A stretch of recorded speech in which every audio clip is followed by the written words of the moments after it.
kusukela ngomhla ka-29 kuze kuphela u-August iZululand yonke sikhipha abantu bokufika. Asisaceli sabanika umhla ka-30 deadline sabanikeza futhi insuku.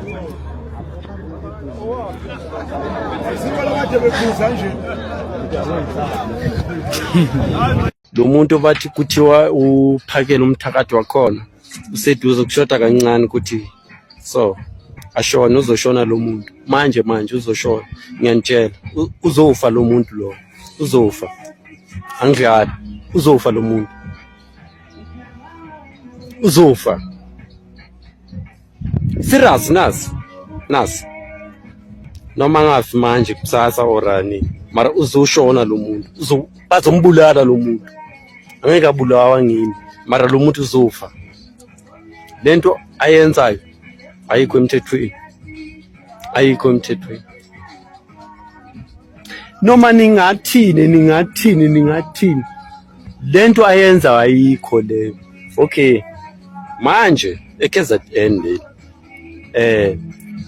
kuyavalwa izitolo yini nani uvaliwe konke ubani uzovula le tolo lezi ubani uzovula uyovula yena unani yena lenje ayinalutho lo yena nethi nina nethi nithanda izinto niyabona nithanda izinto uyabona emadoda yekela ukulandela lo muntu uyanikhohlisa lo muntu nabo abantu balahlekelwa umsebenzi manje ngiyanitshela abaningi balahlekelwa umsebenzi manje thina sithini siyajabula hey watu noma ningayenza lento le thina sizoba khona la namanje sikhona la niyabona namanje sikhona la nizosenza lutho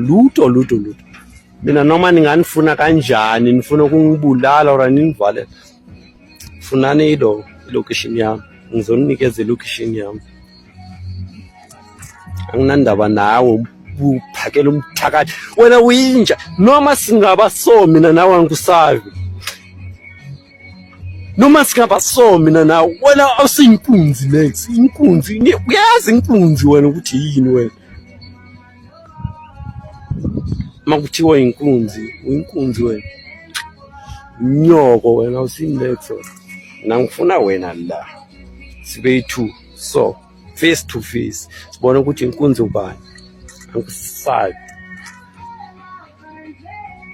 angusabi nangu mina la asitholani mina nawe ngishangani mina wena umZulu angusabi nimchangane mina awusinkunzi awusinext wena ne-government yala mara ivumelele idodi lento niyenza eSouth Africa idodi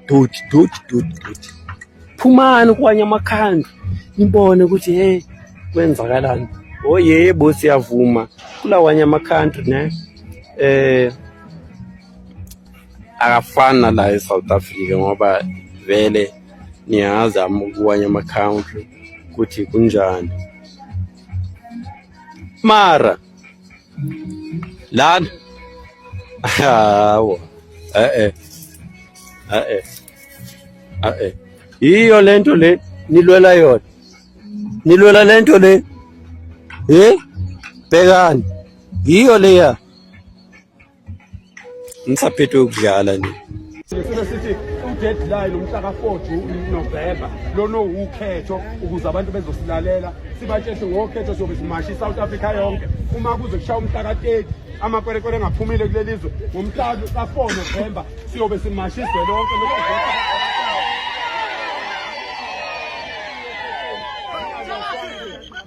manje asilwe namuntu mina into engishoyo namanje ngiyasho ngithi mina ngomhla ka-4 November le masha kathi uphakela umthakathi uzoyenza ngakayenze eThekwini mtsheneni nina nabangani bakhe ukuthi akazoyenza eThekwini akayoze eMaritzburg akayoze eGoli ephazamisa ukuvota khona ezokubona okwakhweza ikati emthini uzokubona kwakhweza ikatamthini angeke azayenze leyo nto leyo uyingane uyingcili nje uyinto enkatha it's a warlord yes IFP is full of murderers if they think into abayenze boyitumelo to kill innocent people they will repeat that in 2026 they will never do that not in our lifetime.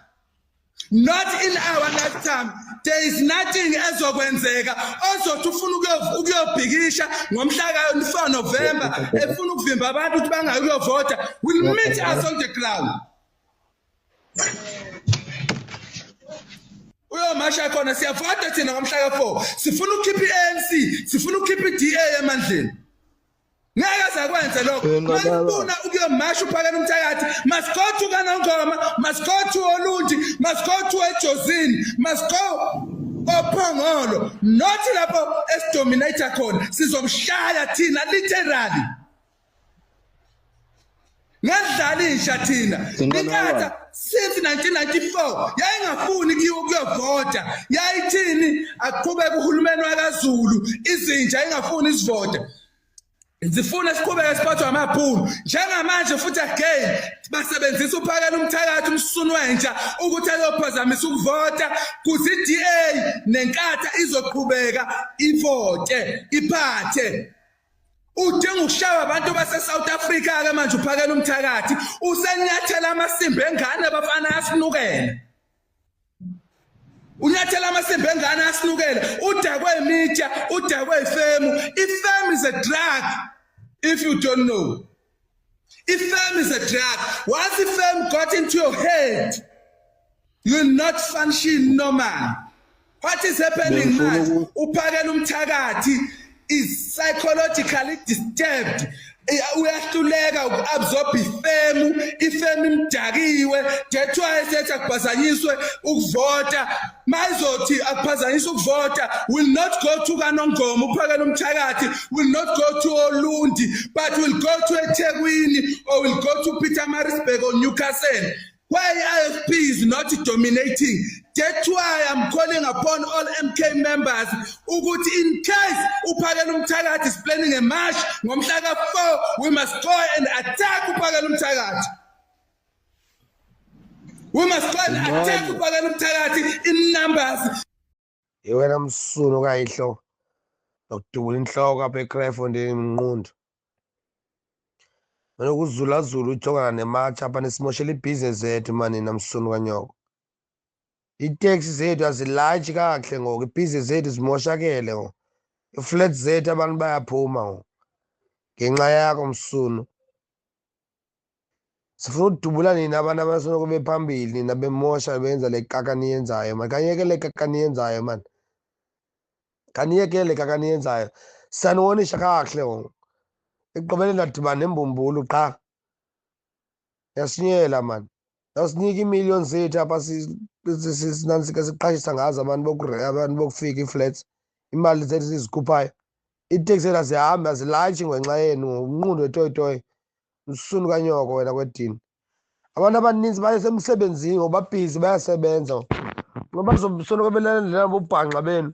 Abanye bakwi-weekend barelaxile besebenza iviki yonke. Kambe yolala msunu kanyoko. Check. Into ephela le kwaZulu. Hamba uyotoyitoya kwaZulu kwabantu abanganangqondo abangafundanga. Amaxhosa amaninzi abhadlile. Wena nongqondo ongabhadlanga. That's why ubona ingaphumeleli apha eKapa. Abantu balapha bane-business minded. Ba-focused. Abanye bathatha advantages ye-foreigners. They benefiting from foreigners. They give them cars to rent. They give them houses to rent. They are making money. Wena msunu uhlale wokini emkhukhwini awunangqondo yosebenza awunangqondo yebusiness. That's why ubona imatch and match ingaphumeleli. Abantu abaninzi abayinakanga le kaka niyenzayo. Ba-business minded abantu balapha eMzantsi. Niyeke usifundekela la. Kolo kanyoko futsek. Nja, Ndano Sfebe.